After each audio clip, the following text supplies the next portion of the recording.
Creator Waves, now loading. Growing up in the 2000s, it was really the World Player of the Year award that was the most prominent individual award in football, with the Ballon d'Or being more of a secondary award. I do remember seeing Ronaldinho win it in 2005, Shevchenko won it the year before in 2004, Cannavaro in 2006, Kaká in 2007, Ronaldo in 2008, and Messi in 2009.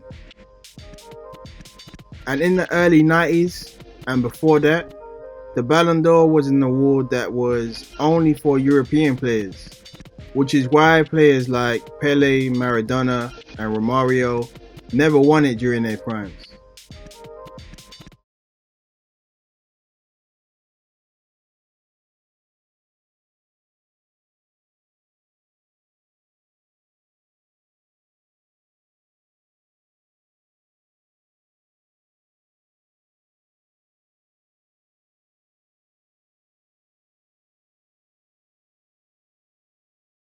So initially, the Ballon d'Or was only available for European players from 1956 to 1994.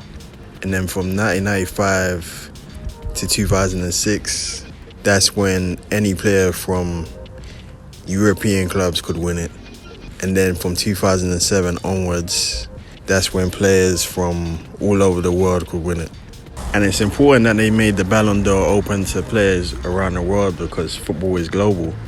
And even though players from the best European clubs have the leverage to win Ballon d'Or, the players outside of Europe may have a chance if they, let's say they win the World Cup or they have crazy individual stats. Even outside of that, them having the chance to be part of the top 30 ranking allows them to be discovered by fans around the world that may not watch them week by week, and it just puts a spotlight on them.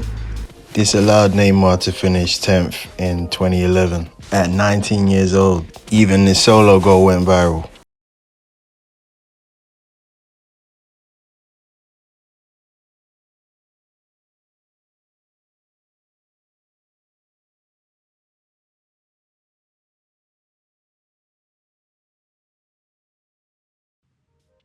I would say 2010 onwards is when the Ballon d'Or became the main award for football global individual honors, for peak individual greatness, as it became the only real symbol that every football lover around the world would think of when we thought of the best player in the world for a particular season. We've seen Ronaldo and Messi collectively dominate the Ballon d'Or award from the late 2000s to late 2010s.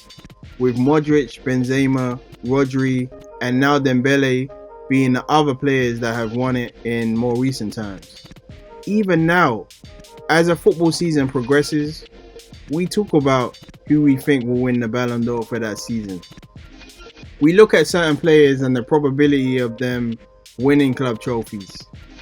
We think about their potential stats, and if there's a major international competition taking place that year, then there's talk about if certain players have a particular chance to progress far in the tournament or even winning the whole thing. But this is just for the love of the game and the love for seeing players reach greatness in our lifetime. A player's path to winning a Ballon d'Or is definitely a journey. Most of the greats are focused on winning trophies and playing at their best, with the Ballon d'Or being a byproduct of that. What we don't really think about is, as the season is progressing, the Ballon d'Or contenders are gradually revealing themselves, and as we get even further into the season, the Ballon d'Or trophy is being developed and crafted in workshops in Paris. The Ballon d'Or isn't just a symbol of football greatness, it's also a piece of art that is recognized globally and is beautiful to look at. At this point, you could argue that the Ballon d'Or is as recognizable as the Oscar award, or at least close.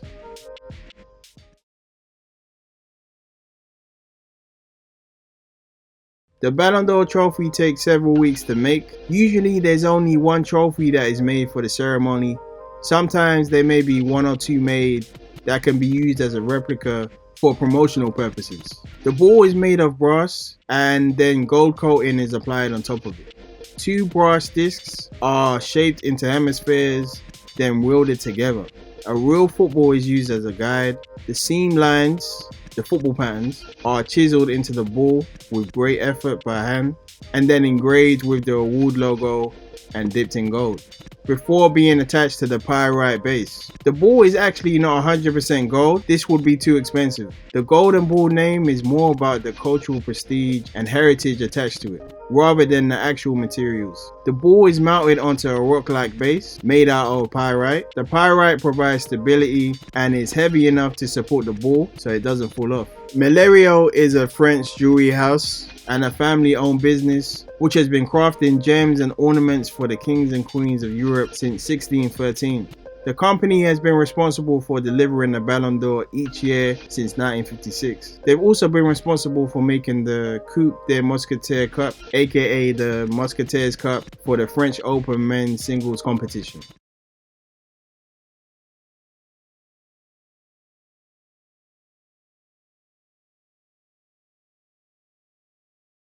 Football performance at the highest level inspires art through the Ballon d'Or trophy piece. The actual golden ball represents the greatness, the victory, and reaching incredible heights.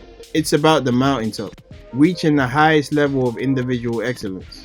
It's the light that appears at the end of the tunnel. It's making the hard things consistently look easy. These are the players that have conquered football in some way or form that year and have pushed the boundaries of what is possible in football, either for their position or maybe just overall, beyond any position. They've had a collection of great moments that have elevated their teams. They've made us look at football from a different perspective, through their lens. They've allowed us to appreciate the art and science of football. They've been the most valuable player for their team or teams. It's about the lights. It's about the history being made.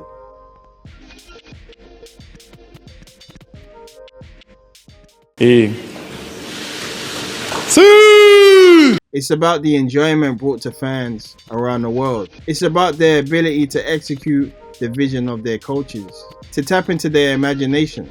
The best footballer in the world for that year in terms of skill, consistency, and impact. The gold really represents mastery that a player has achieved that year, tactically, mentally, and physically.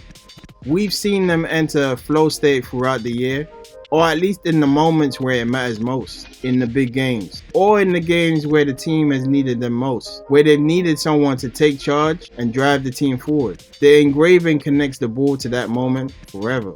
The ball has more than one meaning. It's a golden football, but it's also a symbol of the global presence of football and how it's loved, played, and appreciated all around the world. The pyrite rocky base that the ball is mounted on represents the struggle, the rawness, and the roller coaster journey that the player has had to endure. It represents the rough beginnings that eventually turn into greatness. It's all about the hard work that the player has had to put in consistently to reach this point of mastery. It could also reference the years where the player fell short. There's a visual contrast between the rough texture of the base alongside the smooth shining ball, and this allows the ball to stand out even more. It shows you that before you reach greatness, you have to experience struggle and resistance in order to grow, develop, and evolve.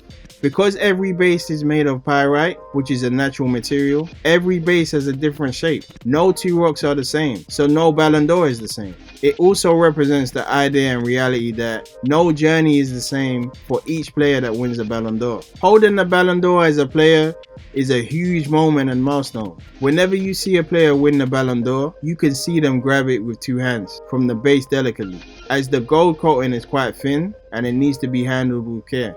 And because the overall award roughly weighs 12 kg.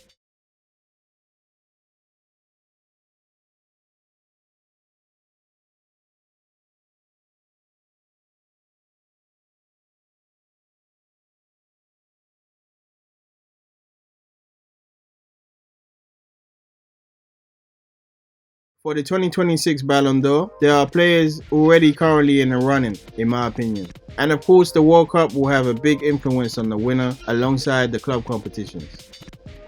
Whoever it is, when they lift up the Ballon d'Or award, don't forget about the process it takes to make these, and the symbolism behind the gold-coated ball, and the pyrite rock mountain type base.